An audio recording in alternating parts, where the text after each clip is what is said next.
영국의 노동분쟁 해결 제도입니다. 프랑스와 독일은요, 이 노동법원이라는 그 사법기관으로 좀 일원화되어 있고요. 미국은 행정기관인 이 노동위원회의 형태를 취하고 있는데요. 영국은 좀 독특하게 이 사법기관과 행정기관, 그러니까 둘 다 갖추고 있다라는 특징이 있습니다. 먼저 이 사법기관으로 이 개별적 권리 분쟁에 대한 어떤 사법적 심판을 담당하는 노동법원이 있는데요.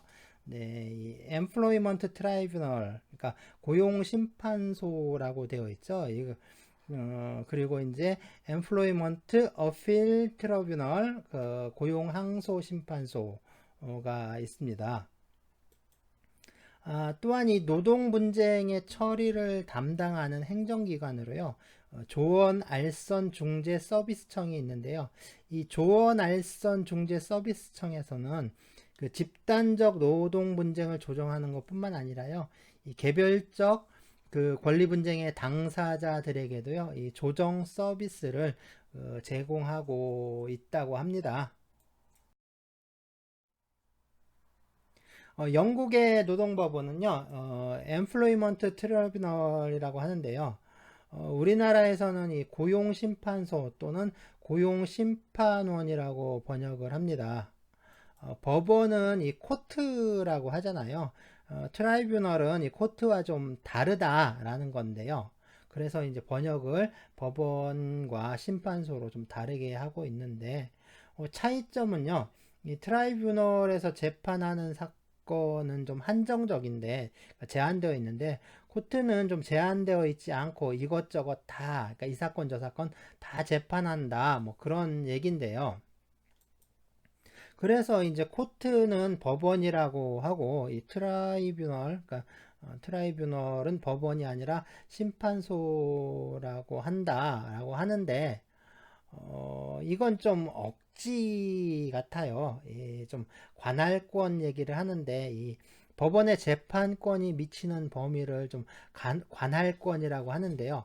일반 법원은 좀 일반적이니까 그죠? 법의 효력이 제한 없이 좀 두루두루 적용된다라는 걸 일반적이라고 해요. 그러니까 일반 법원은 좀 일반적이니까 당연히 이 재판도 이것저것 좀 가리지 않고 좀 두루두루 담당하게 되는 거죠. 그리고 이 전문 법원은 전문적이니까 그 분야만 한정해서 사건을 다루게 되는 거예요. 이 말은 이걸 가지고 이 법원이냐 심판소냐 정할 수는 없다라는 건데요. 이 전문 법원이 발달한 이 유럽 대륙 쪽 보면요. 그렇죠? 독일 같은 경우 일반 법원이냐 특별 법원이냐 안 가리고 다 이제 게리슈트라고 하죠. 게리슈트 법원이란 뜻이고요. 프랑스도 이 꾸후하고 트리비날르 있는데 이게 영어로 하면 코트하고 트라이뷰널인데 둘 다 좀 법원이란 말로 쓰잖아요. 더군다나 이 트라이뷰널은 이 재판을 하는 데를 말합니다. 그러니까 재판하는 곳을 말하는데 그러니까 재판하는 곳이면 법원이죠. 그리고 또 employment가 고용이란 뜻인데 이게 노동관계를 뜻할 때도 씁니다. 역시 인더스트리얼 있죠. 인더스트리얼도 좀 산업이란 뜻, 뭐 공업이란 뜻인데 이게 노동관계를 가리킬 때도 쓰거든요. 이게 이제 뭐랄까 어떤 영국 영어의 좀 특수한 점이라고 할 수 있는데 그렇기 때문에 이 노동법원이라고 번역을 하는 게 맞는데 참 우리나라에서 많이 쓰는 말이 이 고용심판소, 뭐 고용심판원이다 보니까 좀 어쩔 수 없는 것 같아요. 그래서 이 Employment Tribunal, 뭐 약자로 하면 ET, 그러니까 고용심판소, 뭐 영국 노동법원, 뭐 다 같은 뜻이라고 할 수가 있습니다.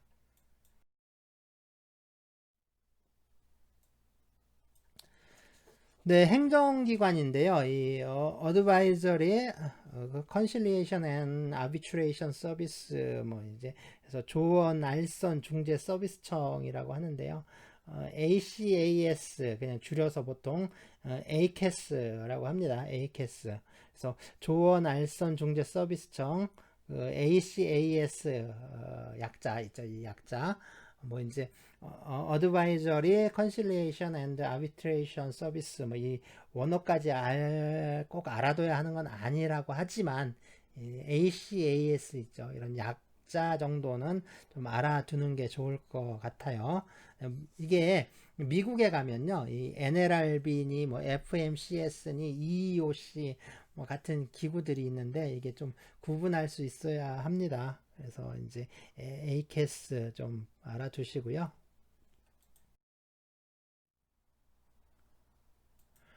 네, 영국 정부가 자체적으로 이 알선이나 중재 서비스를 시작한 게 1896년으로 거슬러 올라간다라고 하는데요.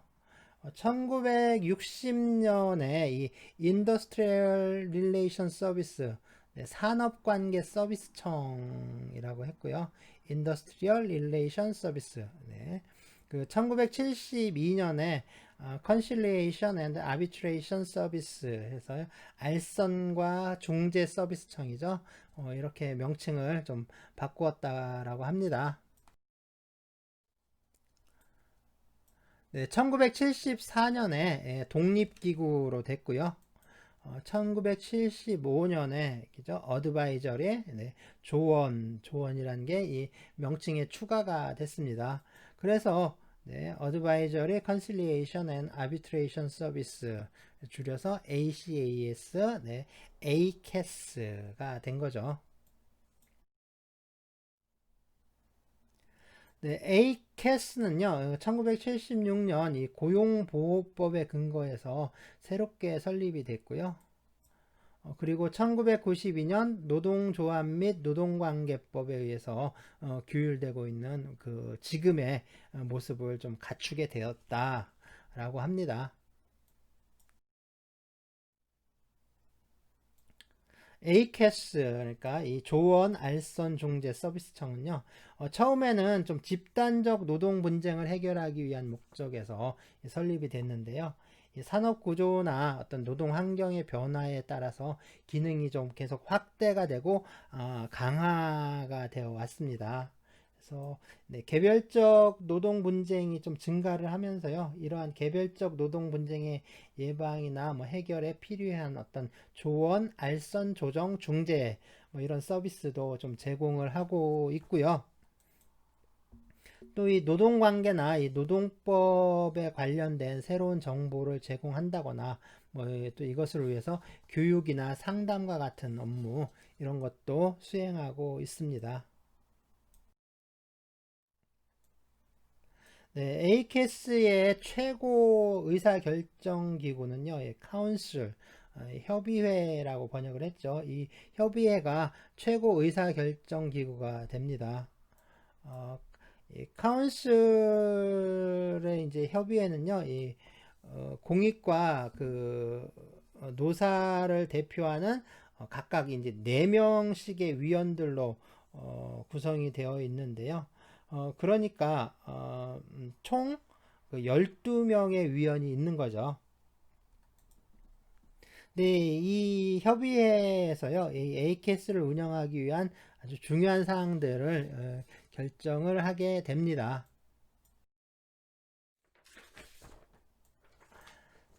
ACAS는 이 각 지역에 기초한 어떤 전국적 조직으로 짜여져 있고요. 보통 이제 헤드쿼터라고 많이 부르죠. 네, 본부라고 번역을 했는데요. 조원 알선 중재 서비스청 전국본부, 그러니까 ACAS 내셔널인데요.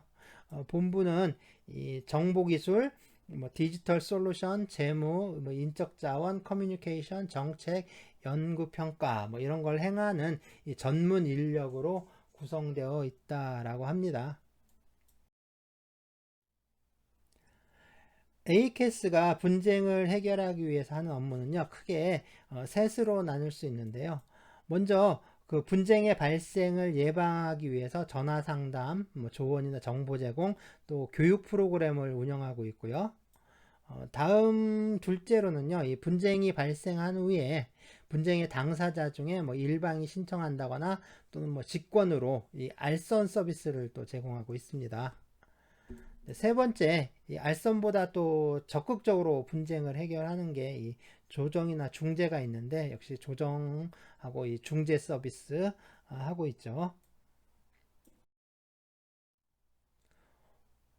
그러면 좀 자세히 한번 살펴볼까요? 이 ACAS는요, 이 노사 관계의 문제에 대해서 좀 광범위하게 이 사용자나 사용자 단체, 또 이 노동자하고 이 노동조합에게 이 조언 서비스를 제공하고 있는데요. 이 조언 서비스는 뭐 전화라든가 서신, 그러니까 편지죠. 네, 우편 말해요, 우편. 이렇게 서신 또는 직접 면담을 통해서 가능하고요. 개별 사건에 대해서 좀 조언하는 것뿐만 아니라 일반적인 조언을 담은 그런 자료도 좀 발행하고 있습니다. 네, 또 이제 ACAS는요, 이 상담원들의 전문성을 높이기 위해서 그 내부적인 교육도 진행하고 있는데요. 주로 뭐 상담 기법이라든가 노동법 지식에 대한 지속적인 그 교육 훈련을 실시하고 있다라고 합니다. 네, 이제 직접 사업장을 찾아가는 교육 프로그램도 운영하고 있는데요. 이렇게 직접 사업장을 찾아가서 사업장에 그 최적화된 교육 프로그램을 제공하는 사업, 그거를 워크플레이스 트레이닝이라고 한다는데요.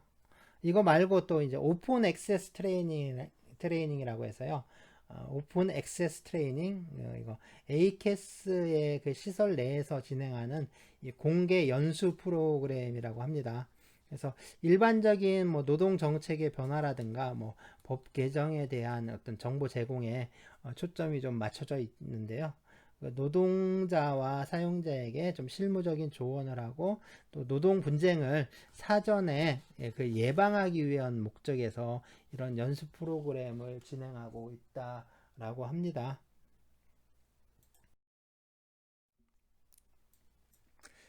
네, 노동법원에 소송을 제기하려면 그 전에 ACAS의 Early Conciliation, 그러니까 조기 알선이라고 번역을 했는데 이 조기 알선을 좀 먼저 신청을 해야 합니다. 그리고 이 ACAS에서 정해진 절차를 거친 후에 그 증명서를 발급받아야 이 소송을 제기할 수가 있게 되는데요. 이 알선 서비스는요, 이 알선관이 담당을 하게 됩니다. 그래서 알선관이 분쟁의 쟁점을 좀 명확하게 하고 그 합의를 유도하는 역할을 하게 되는데요. 하지만 이 합의의 구체적인 조건을 정하고 합의를 할 것이냐 말 것이냐 이걸 결정하는 것은 결국에 전적으로는 이 분쟁 당사자들한테 달려 있는 거죠. 그래서 조기 알선을 신청하고 이 절차에 참여하는 거 그것까지는 의무적으로 해야 하는데 어쨌든 신청인은 언제든지 이 절차를 좀 중지할 수가 있다고 합니다. 네, 이 분쟁 당사자들이요, 이 알선 과정에서 한 진술이라든가 또뭐 제출한 정보, 뭐 아니면 증거 이런 건 이 노동법원에서 그 재판할 때 그 재판 과정에 이걸 사용한다면 그걸 재판 과정에서 이걸 사용한다면 알선의 좀 알선 절차에 그 소극적으로 임할 수가 있어요. 그래서 이 알선 과정에서 나오는 뭐 진술이라든가 자료는요, 이 노동법원에 제공되지도 않고요. 그다음에 노동법원의 재판 과정에서 또 증거로 사용할 수도 없다고 합니다. 그러니까 이게 결국에 좀 더 적극적으로 알선에 임하게 하기 위한 조치들이다라고 할 수가 있죠. 네, 중재는요, 제3자인 이 중재인에 의해서 일반 법원에 비해 좀 신속하고 유연하게 이 분쟁을 해결하는 방법인데요. 네, 중재 절차를 좀 시작하려면 분쟁 당사자 모두의 동의가 있어야 합니다. 그래서 중재는 ACAS에서 임명된 중재인이나 아니면 CAC 그래서 Central Arbitration Committee라고 하는데요. 중앙중재위원회라고 하죠. 이렇게 중재인이나 아니면 중앙중재위원회에서 독립적으로 이 중재를 진행하게 됩니다. 그러니까 이거는 그 A케이스에서 하는 게 아니라 A케이스가 좀 이제 그 뭐랄까 소개를 해서 중재를 하는 거라고 할 수가 있죠.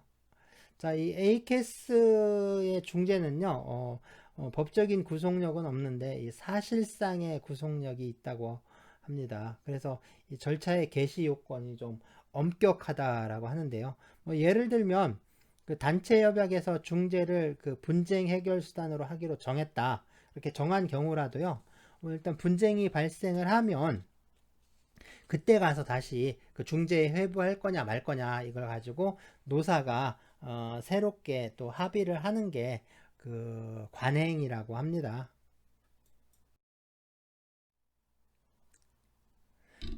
네, 조정인데요. 미디에이션, 네, 영어로 미디에이션이라고 하고요. 철자는 모두 같은데요. 이 철자는 모두 같은데 프랑스는 메디아시옹이라고 하고요. 독일에서는 미디아션이라고 한다는데요. 뭐 에이캐스가 이 조언 알선 중재 서비스청이라고 해서 조정이란 말이 들어가 있지는 않은데요. 그렇다고 해서 뭐 조정 업무를 하지 않는 건 아니고요. 당연히 조정 업무도 담당을 합니다. 조정과 알선을 좀 서로 비교를 해보면요. 먼저 이 조정은 조정인이 좀 적극적으로 합의 조건을 제안을 하는데 알선의 경우에는요. 알선인이 그냥 소극적인 그 조력자의 지위에 머무는 정도라고 할 수 있고요. 조정은 이 A캐스의 조정인 명단에 등재되어 있는 이 외부의 전문가들에 의해서 이루어지는데 알선은 A캐스의 직원인 이 알선인들에 의해서 처리가 됩니다. 어, 조정은요, 이 분쟁 해결을 위해서 당사자들이 합의한 수단이나 아니면 A캐스에 의한 알선이 모두 실패한 경우에 개시가 되는데요. 그래서 양 당사자의 신청이 있거나 또 한쪽이 신청하고 다른 한쪽이 이에 동의를 해야 절차가 이제 개시가 될 수가 있습니다. 하지만 이 알선은 뭐 당사자들의 신청을 기다리지 않고요. A캐스가 먼저 이제 선제적으로 좀 개입할 수가 있는 거고요. 네, 조정은 이 A캐스의 직원이 아니라 외부 전문가들에 의해 이루어진다라는 점에서요. 이 중재와 같은데요. 다만 이 조정인이 제시하는 조정안은 이 중재 결정과 같은 어떤 강한 구속력은 없다라는 점이 특징입니다. 그런 점에서 본다면요, 이 조정은 이 알선과 중재의 중간쯤에 있다라고 생각을 하면 좋을 것 같아요.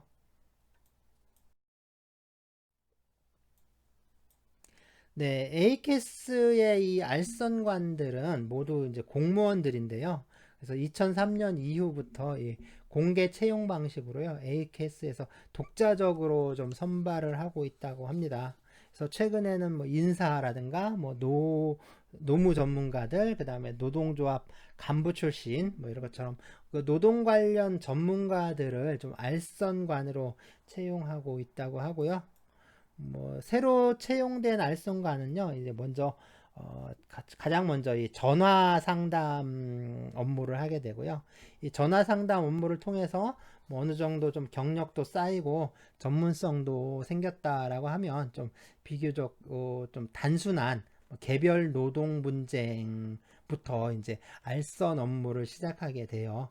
이렇게 이제 단순한 업무부터 뭐한 최소 2년 이상 경력을 쌓으면요. 그 후에는 이 차별 시정 사건을 해결하기 위한 어떤 별도의 교육을 이수를 하고요. 그런 다음에는 이 복잡한 좀 부당해고 사건이라든가 뭐 차별 시정 사건의 알선을 담당하게 되고요. 이러한 이제 개별적 노동 분쟁의 알선관으로 10년 정도 이 경력을 쌓고 나면 그 다음에 이 집단적 노동 분쟁의 이제 알선 업무를 좀 담당하게 된다고 합니다. 이렇게 이제 단계적인 과정을 통해서요, 그 알선관의 전문성을 하도록 하는 시스템, 뭐 이런 시스템을 좀 효율적으로 갖추고 있는 거죠.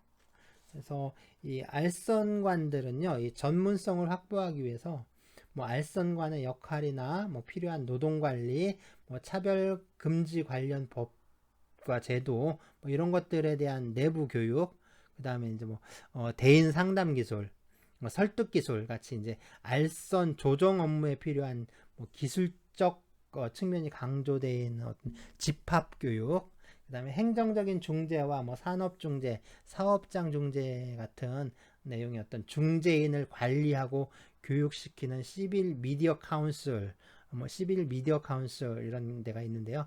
이런 시빌 미디어 카운슬을 통해서 그 외부 교육 받는 외부 교육이 있고요.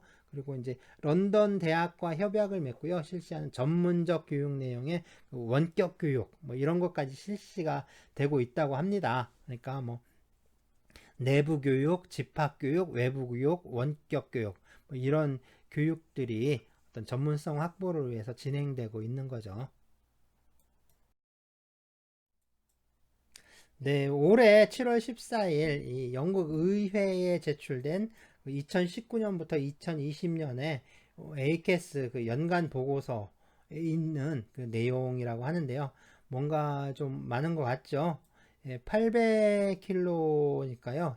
1년 동안 그 전화 상담한 건수가 한 80만 건이 된다고 해요. 그리고 네, 여기 140km 있는데 네, 14만 건의 조기 알선이 진행됐고요. 그 중에 77%가 이 노동법원으로 가지 않고 이 조기 알선으로 해결되었다라고 하는데요. 그러니까 약 한 10만 7,800건 정도가 조기 알선으로 해결되고 대략 한 32,200건 정도가 이제 노동법원의 소송으로 제기가 된 거죠. 자, 이제 ET, 그러니까 Employment Tribunal, 그래서 이제 노동법원인데요. 이 고용심판소라고 많이 번역한다고 했죠. 네, 영국 노동법원의 전시는요, 그 1964년 이 직업훈련법에 의해 설치되고 1998년까지 좀 존속되었던 인더스트리얼 트라이뷰널입니다. 이 인더스트리얼 트라이뷰널도 번역을 하면 이 노동법원인데요. 인더스트리얼이 산업, 공업을 뜻하는 말이긴 한데 노동 관계를 말할 때도 이 인더스트리얼이라는 표현을 썼어요. 그래서 이제 영국에서요, 지금 노동법을 레이버로라고 부르는데, 그 전까지는 아주 오랫동안 인더스트리얼로라고 불렀어요. 인더스트리얼로. 그러니까 공장법이란 뜻이죠. 이 공장법이 노동법의 전신이다 보니까 노동관계를 지칭하는 말로 이 인더스트리얼이라는 표현을 좀 쓰게 된 겁니다. 그러니까 이 인더스트리얼 트리뷰널 하면 이 산업심판소라고 번역할 수도 있고 뭐 공장법원이나 노동법원이라고 번역할 수도 있죠.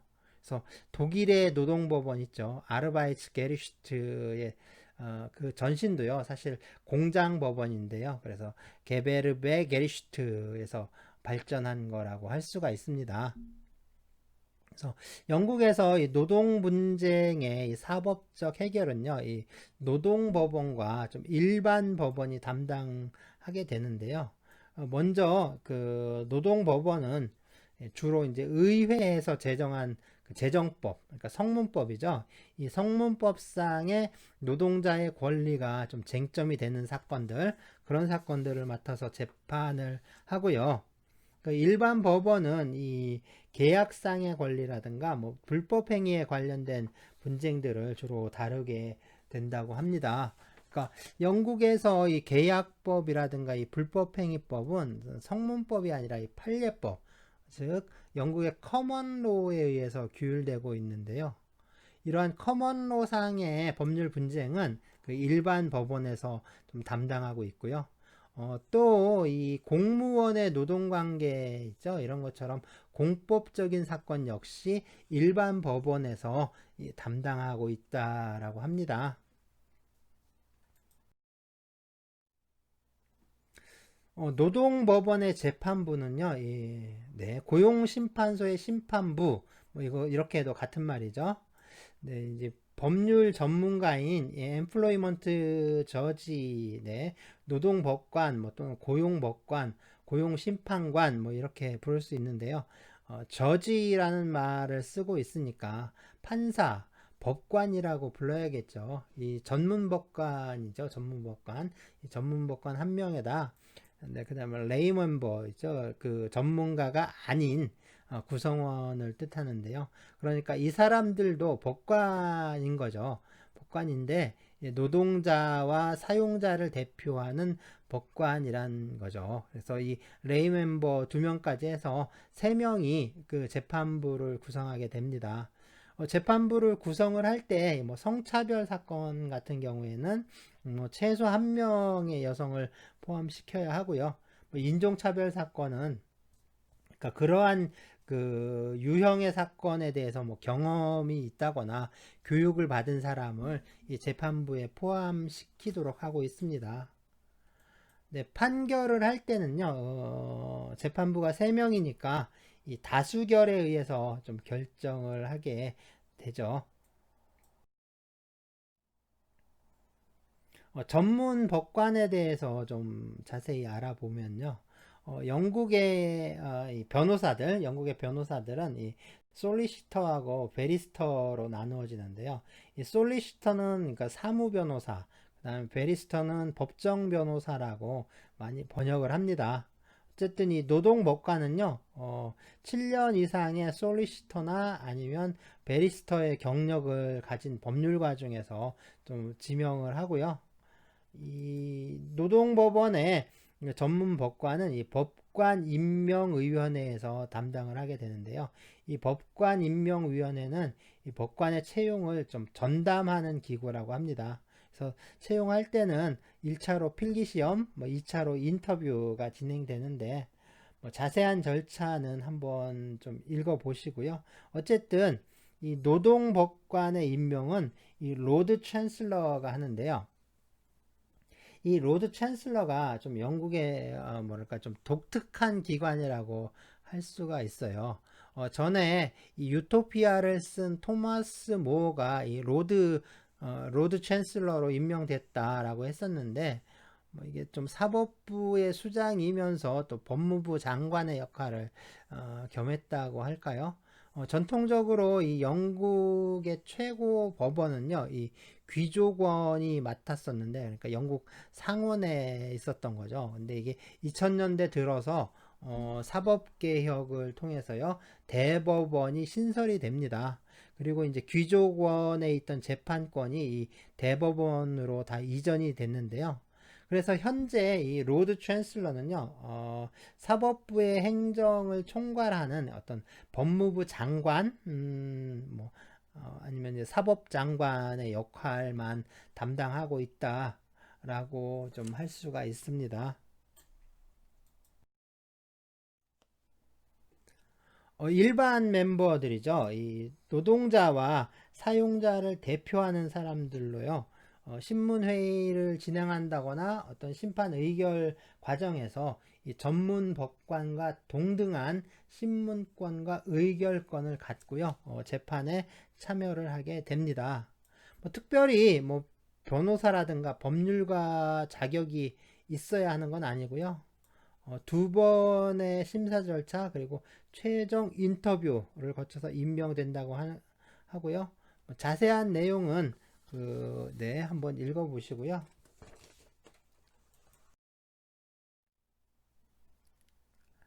네, 최근에 이 전문 법관과 일반 멤버 세 사람으로 구성하는, 그러니까 재판부를 이렇게 3인으로 구성하는 이 삼자주의 구성 원칙에 대한 예외가 아주 증가하고 있다라고 하는데요.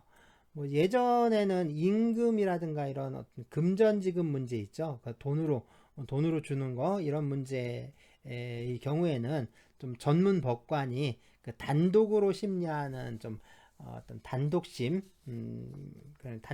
좀 예외적으로 허용됐었는데, 근데 최근에는 이런 좀 단순한 사건을 넘어서요, 좀 뭐 불공정 해고 사건과 같이 좀 복잡한 사건에 대해서도 단독심에서 다루는 게 좀 가능해졌다 하고요. 또 그렇게 또 단독심으로 진행되는 사건들이 갈수록 좀 늘어나고 있다라고 합니다. 그래서 그 노동법이라든가 뭐 노동관계 전문가들이 좀 비판하고 있다. 그러니까 거센 비판이 이어지고 있다라고 하는데요. 뭐 임금이라든가 뭐 금전지급 문제 이런 거는 법적 쟁점이 좀 명확하고요. 뭐 사실관계도 또 간단하고 그러니까 단독심에서 처리할 수 있는데, 그러니까 불공정해고, 그러니까 부당해고 사건 같은 경우는 사안도 상당히 복잡하고 그 다음에 불법성 여부를 따져야 되는데, 거기에 그러니까 불법성 여부 따지는데 이 노사 당사자의 경험이 좀 필요하다라는 지적이 있다고 합니다. 그래서 이런 그 단독심 증가에 대해서 비판적인 목소리가 높아지고 있는 거고요.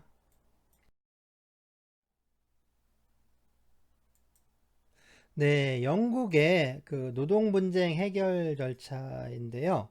개별적 분쟁의 경우에는 이 ACAS, 그죠? 조언 알선 중재 서비스청의 이 조기 알선 제도를 거쳐서 노동법원에서 다루게 되죠. 그리고 집단적 분쟁은 이 조언 알선 중재 서비스청의 이 분쟁 해결 절차에 따르게 됩니다.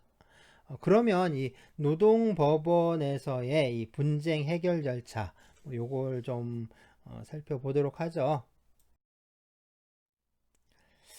네, 노동법원에 소송을 제기할 수 있는 건요, 이 사건이 발생한 날로부터 3개월 이내여야 합니다. 그러니까 3개월 이내에 좀 해야 되고요. 2014년 5월부터는 이 조기 알선 제도가 도입이 됐는데요. 그래서 ET, 그러니까 이제 노동법원에 구제 신청을 하기 전에는 반드시 이 ACAS의 알선 절차를 먼저 거치도록 하고 있습니다. 그리고 그 절차를 모두 거친 후에 ACAS에서 발행하는 이 증명서를 좀 첨부를 해야 그 노동법원에 소송을 제기할 수 있도록 하고 있어요. 소송을 제기할 수 있는 이 3개월이란 기간 있죠. 이 기간은 ACAS에서 그러니까 알선 절차가 진행되는 동안에는 좀 중단이 되었다가 알선 절차가 끝나면 다시 또 진행이 됩니다. 신청서는요, 그러니까 우리식으로 하면 소장이죠. 이, 소송의 제기 뭐 또는 심판 신청이라고 했는데요. 뭐 일종의 소송의 제기를 말합니다. 서면으로 하는데 뭐 온라인으로도 가능하다라고 합니다. 또 전에는 이 수수료를 납부해야 했는데요. 현재는 이 노동자가 그 사건을 접수하는데 비용은 들지 않는다고 해요. 2013년에요. 그 영국의 공공부문 노동조합에서 이 수수료 납부 제도가 위법하다라고 주장을 하면서 이 소송을 제기했다고 하고요. 그래서 2017년 영국 대법원에서 수수료 부과 자체는 적법하지만 적절한 수준을 넘어 과다한 수수료를 부과하는 명령은 위법하다, 그러니까 위법하다라고 판결을 내렸다고 해요. 그래서 그 이후로 이 수수료 부담 없이 노동법원에 소송을 제기할 수 있게 되었다고 합니다. 네, 당사자는요, 그 ET1이라고 불리는 신청서를 제출하는데요. 그래서 ET1이라는 이 신청서를 제출을 하면 그 사본이 그 상대방인 이 사용자에게 송달이 됩니다. 그러면 이 사용자는 그 28일 이내에 그 ET1에 대한 그 답변서를 온라인이나 아니면 오프라인으로 좀 제출해야 하고요. 만약에 이제 사용자가 기간 내에 답변서를 제출하지 않았다. 답변서를 제출하지 않으면 이 먼저 이제 노동법원에서는요, 이 사용자의 주소가 맞는지, 또 사용자의 주소지로 ET1이 제대로 또 송달이 됐는지 뭐 이런 걸 확인을 하고요. 또 사건에 대해서 노동법원이 판결할 수 있는 권한이 있는지 이런 것들을 먼저 판단을 합니다. 그래서 사용자에게 뭐 이제 그 ET1이 좀 적법하게 전달이 됐고요. 그 다음에 노동법원에서 이 사건을 다룰 권한이 있다라고 판단을 하면 이 노동자가 제출한 ET1의 내용을 좀 바탕으로 판결을 하는데요. 이것을 이 디폴트 저지먼트, 아까 권석 재판이라고 합니다. 그러니까 이 당사자가 출석하지 않은 상태에서 그 재판을 진행하는 걸 말하는데요. 권석 재판이라고도 하고 또 결석 재판이라고도 합니다. 결석할 때 결석, 그 결석 재판이라고도 해요. 사용자가 응답을 하지 않으면 사용자가 그 노동자가 주장하는 내용에 대해서 일단 인정한 것으로 간주를 해서 재판을 진행하는 것이라고 할 수가 있습니다. 네, 신문 절차는 공개적으로 진행하는 게 원칙인데요. 재판은 공개 재판이 원칙이죠.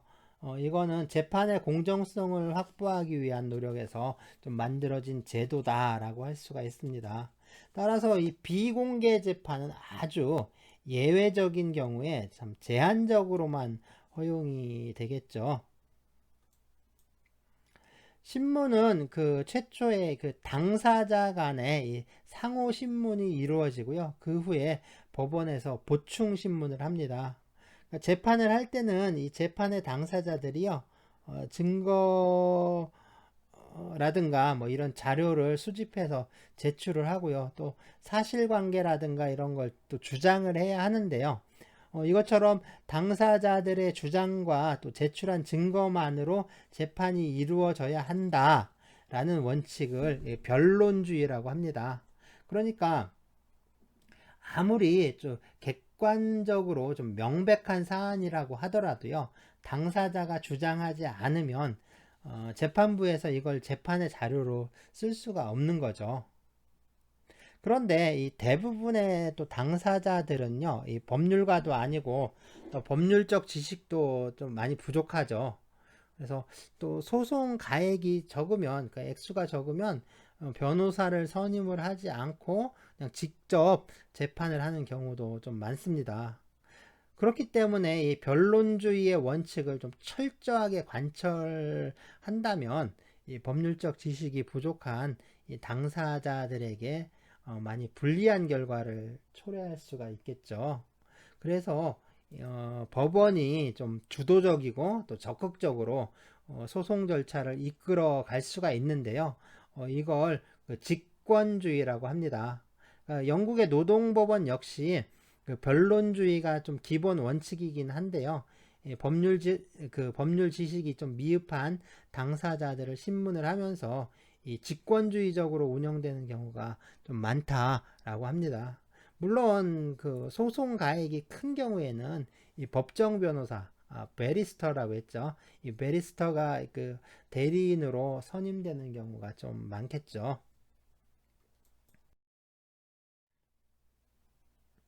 신문이 끝나면 이 판결을 하는데요. 우리나라의 재판제도에서는 이 판결과 결정을 명확하게 구분하고 있는데요. 그 외국의 경우, 특히 영미의 경우에는 이 판결과 결정을 참 구분하지 않아요. 그래서 판결이나 결정 모두 다 디시전이라고 하죠. 또 우리는 이 항소와 상고 또는 뭐 항고 이런 걸 구분하고 있는데 역시 구분하지 않고요. 모두 어필, 네, 어필이라고 합니다. 그래서 노동법원에서 하는 판결 유형들인데 보시죠. 그래서 결정이라고 쓰기도 하고 뭐 판결이라고 쓰기도 했는데 모두 이제 같은 말이라고 이해하시면 됩니다. 네, 판결이라고 하죠. 네, 판결 봅시다. 먼저 그 일정한 어떤 자기나 부자기를 명령하는 판결이 있어요. 자기나 부자기는요, 모두 이제 사람의 행위를 말하는데요. 자기는 어떤 걸 적극적으로 하는 걸 말하고요. 그래서 적극적으로 무언가 하는 거, 그걸 자기라고 하고요. 이것과 좀 반대로 해야 하는데 하지 않는 것도 있죠. 해야 하는데 하지 않는 거, 그것을 부자기라고 합니다. 그러니까 범죄 행위를 좀 예로 들어보면요. 뭐 다른 사람의 물건을 몰래 훔쳐 온다거나, 뭐 다른 사람을 협박해서 물건을 뺏는다거나, 뭐 또는 사람을 좀 죽일 의도로 뭐 칼로 찌른다거나, 뭐 건물 옥상에서 밀어서 떨어뜨린 행위, 뭐 이런 것들이 다 이제 자귀에 해당하죠. 부작위는 그런 게 아니라 뭐 목이 말라서 고통받고 있는 사람이 있는데요. 사람이 물을 마시지 않으면 그 죽게 되죠. 그런데 이제 물을 안 주는 거예요. 왜? 그러니까 죽으라고 물을 주지 않아서 결국에 그 사람이 죽었어요. 자, 이제 부작위에 의한 살인이 되는 겁니다. 이런 것처럼 물을 주지 않으면 그 사람이 죽는데, 그래서 그 사람을 살리려면 물을 줘야 하는데 물을 안 줘서 뭐 죽게 만드는 거, 이런 게 부작위예요. 그러니까 해야 하는데 안 하는 거. 그러니까 자귀를 명하는 판결은 적극적으로 무엇을 해라 라고 하는 거고요. 부작위 판결은 그러니까 무엇을 하지 말아라 하는 판결이죠. 근데 다음으로는 이 배상금 지급 판결이 있고요. 자, 노동자의 청구가 이유가 없을 때에는 이 청구를 기각하는 기각 판결을 하게 됩니다. 구체적으로 보면요, 노동자가 해고 당하기 전에 원래 이제 근무했던 직위로 복직시켜라 라는 복직 판결이 있고요. 이건 해고되기 이전에 있던 자리로 이렇게 돌아감으로써 마치 해고가 없었던 것처럼 대우하라, 그런 판결인 거죠. 그리고 이 재고용 판결이 있는데요. 이거는 원직 복직이 불가능한 경우를 말합니다. 그래서 뭐 사업이 중단됐다거나 아니면 폐쇄, 뭐 양도된 경우들, 뭐 이런 경우들이죠. 그래서 이런 경우에는 동일한 사용자나 아니면 사용자의 승계인에게 이 원직과 동등한, 그러니까 다른 직책으로 노동자를 다시 고용하라 라는 판결을 하게 되죠. 그래서 재고용 판결입니다. 자귀나 아니면 부자기 판결 외에 가장 좀 빈번하게 활용되는 게 이 배상금 지급 판결이라고 하는데요. 배상금 지급 판결에는 이 소송 절차에 들어간 비용도 포함시킬 수가 있다고 합니다. 근데 우리나라에서는요, 이 소송 절차에 들어간 비용은 배상금에 포함시킬 수가 없어요. 이거는 배상금에 포함되지가 않고요. 별도로 소송 비용이라고 해서 이거 소송 비용은 이 재판에서 패소한 당사자가 부담하는 게 원칙입니다. 그래서 재판에 진 쪽이 소송 비용을 모두 부담하는 것으로 하고 있어요. 노동법원의 판결에는요, 이 판결의 이유를 제시해야 하는데, 이거는 뭐 구두로도 할 수 있고 또 서면으로 할 수도 있습니다. 보통 일반 재판 같은 경우에는요, 판결 이유는 서면으로 하는 게 원칙인데요. 뭐 간단한 사건의 경우에는 구두로 할 수 있는 경우도 있습니다. 그러니까 노동법원이 이 판결 이유를 뭐 구두로 제시하는 경우에는 이 당사자라든가 아니면 EAT, 이죠? Employment Appeal Tribunal이죠. 고용 항소 심판소 아니면 노동 항소 법원이라고 할 수 있는데, 여기서 서면으로 기재된 이유를 요구하는 경우가 있어요. 그래서 서면으로 기재된 이유를 제출하라라고 하면 그때는 그 서면으로 기재해서 제시를 해야 합니다. 이 이유에는요, 사안의 쟁점이라든가 사실관계, 그 다음에 적용 법률의 요지, 각 쟁점에 대한 구체적 판단, 그리고 뭐 보상이나 지급에 관한 내용이 있을 때는 그 산정 과정, 뭐 이런 것까지 포함되고요. 노동법원, 그러니까 ET죠. Employment Tribunal. 이 판결에 불복하는 경우에 항소할 수 있는데요. 항소는 EAT, 그러니까 Employment Appeal Tribunal, 그래서 고용 항소 심판소라고 되어 있는데, 노동 항소 법원이라고 할 수 있습니다.